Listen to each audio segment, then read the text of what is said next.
Trump's tariffs. Business panic or protection? Alright, let's talk tariffs. Everyone's favorite economic policy that sounds like it should involve feathered hats and muskets. The basic idea is simple. Slap a tax on imports to make American-made goods cheaper by comparison. Sounds great in theory, right? Buy American, support American jobs, the whole 9 yards. But like a bald eagle trying to mate with a lawnmower, it's more complicated than it looks. Meet Mark McClelland, the CEO of Tower Extrusions, a company that makes aluminum products. Mark is a man with a vision to keep the American aluminum industry thriving despite the challenges it faces. And when I say aluminum products, I mean it. We're talking bleacher seats, we're talking window frames, and even dental trays. The range of products is vast and essential in our daily lives. We're talking those little trays your dentist uses to hold all their pointy instruments.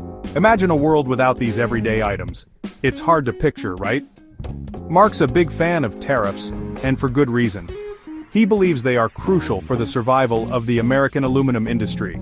He's seen firsthand how cheaper foreign imports, particularly from China, have hammered the American aluminum industry. These imports are often sold at prices that American companies simply can't match. Think of a big Play-Doh machine, Mark says, describing his company's extrusion process, which frankly sounds way more fun than whatever my job is. The extrusion process is fascinating and vital to creating the products we use every day. We take a log of aluminum and push it through a die in the shape of some form. This process allows us to create a variety of shapes and sizes, tailored to the needs of different industries. It's a process that employs hundreds of people at Tower Extrusions, people who rely on a healthy aluminum industry for their livelihoods. These jobs are not just numbers, they represent families and communities. But here's the thing, China's been flooding the market with cheap aluminum, often subsidized by their government, making it hard for American companies like Mark's to compete. This practice undermines the efforts of American workers and businesses. It's like bringing a water pistol to a super soaker fight. Sure, you can technically participate, but you're gonna get soaked. The playing field is far from level, and American companies are at a significant disadvantage. Tariffs, Mark argues, would level the playing field, allowing American companies to compete on a more even footing. He believes that with fair competition, American ingenuity and hard work can prevail. He sees it as a matter of national security even. A strong domestic aluminum industry is crucial for the country's independence and safety. If we don't have a domestic aluminum industry, he warns, we're reliant on other countries for essential materials. This dependency could be dangerous in times of global conflict or economic instability. And he's not wrong. The importance of aluminum in our daily lives cannot be overstated. Aluminum is used in everything from cars to airplanes to beer cans. Its versatility and strength make it an indispensable material in modern manufacturing. Imagine a world without beer cans. Actually, don't. It's too horrifying. The convenience and recyclability of aluminum cans are just one example of how this metal impacts our lives. The point is, Mark believes tariffs are essential for protecting American jobs and ensuring the long-term health of the U.S. economy. By supporting domestic industries, we can secure a prosperous future for generations to come. Now let's hop over to sunny Los Angeles and meet Bobby Javaheri, the CEO of Yeti Houseware Appliances. Bobby's story is a fascinating one, filled with the highs and lows of running a business in today's global economy. Bobby's company imports and sells a wide range of kitchen appliances, including those trendy air fryers everyone's obsessed with. These aren't just any kitchen gadgets. They're the kind that promise to revolutionize your cooking experience. You know, the ones that promise to make your vegetables crispy without turning your kitchen into a raging inferno. They're a hit among health-conscious consumers and busy families alike. Unlike Mark, Bobby's not exactly thrilled about the prospect of tariffs. The idea of additional costs being imposed on his imports is a nightmare scenario for him. In fact, he's downright worried. The potential impact on his business is enormous, and it's something that keeps him up at night. See, most of the appliances Yeti imports are manufactured in China, where production costs are significantly lower. This allows Bobby to offer competitive prices to his customers. Slap a tariff on those imports, and suddenly those air fryers aren't looking so affordable anymore. The price hike could deter potential buyers, affecting sales significantly. I don't think the American consumer understands what's at stake here, Bobby says, shaking his head. He believes that the average shopper doesn't realize how much tariffs can affect their wallet. He's concerned that tariffs will lead to higher prices for consumers, potentially hurting businesses like his. The ripple effect could be devastating, not just for his company, but for the entire retail sector. And he's not just talking about air fryers. The impact would extend to a wide range of products. We're talking blenders, toasters, coffee makers, all those kitchen gadgets that make life a little bit easier and more caffeinated.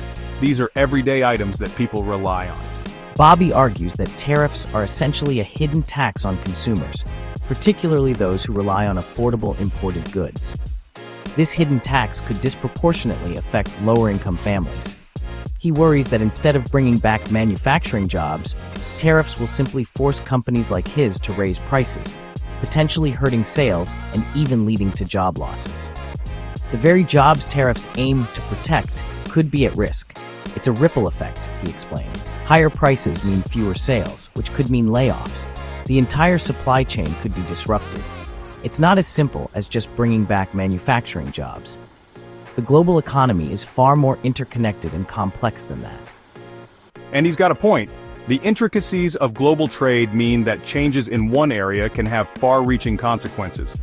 The global supply chain is complex and interconnected. Disrupting it with tariffs could have unintended consequences, potentially harming the very consumers they're intended to protect. Disrupting it with tariffs could have unintended consequences, potentially harming the very consumers they're intended to protect. The stakes are high, and the outcomes are uncertain. Our final stop takes us to the heartland of America, where we meet Peter Elitzer, the owner of a chain of discount clothing stores. Peter's stores are a lifeline for many in this community, offering affordable clothing options that help families make ends meet. Peter's business relies on providing affordable clothing options to working families, folks who are already stretching every dollar. These families depend on his stores to clothe their children and themselves without breaking the bank. For them, a $10 price difference can mean choosing between a new winter coat for their kid or putting food on the table. It's a tough choice that no parent should have to make, but it's a reality for many.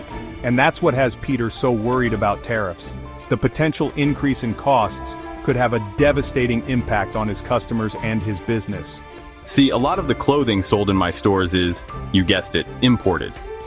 We source from various countries to keep prices low and quality high. And while a 10% tariff might not sound like much to some, for my customers, it could be the difference between buying a new pair of shoes and going without. Every penny counts for them. They're only buying when they need to have something. There's no room for luxury or unnecessary purchases in their budgets.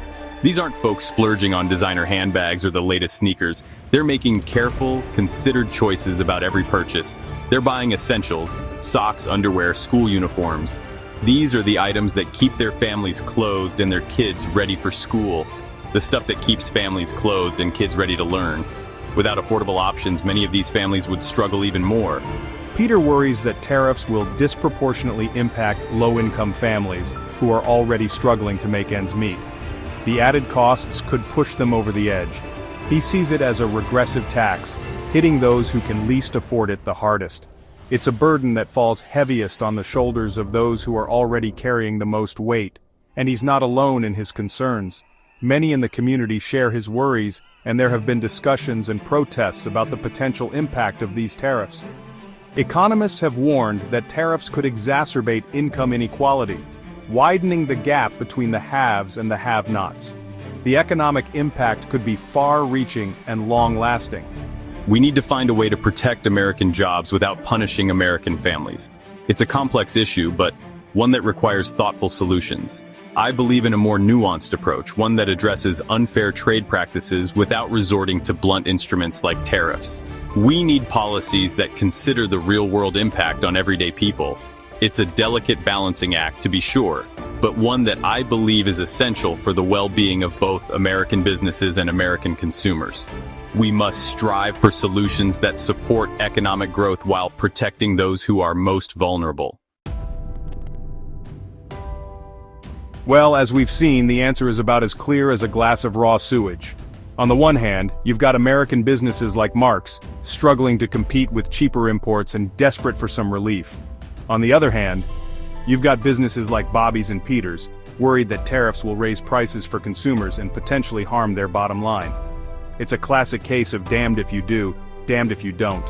The truth is, there's no easy answer when it comes to tariffs. They're a blunt instrument, capable of inflicting both pain and relief.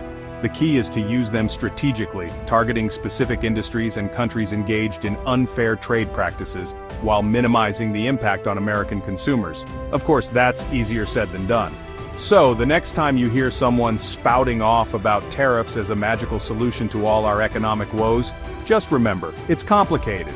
And anyone who tells you otherwise is probably trying to sell you something, or they're running for president. Either way, be skeptical.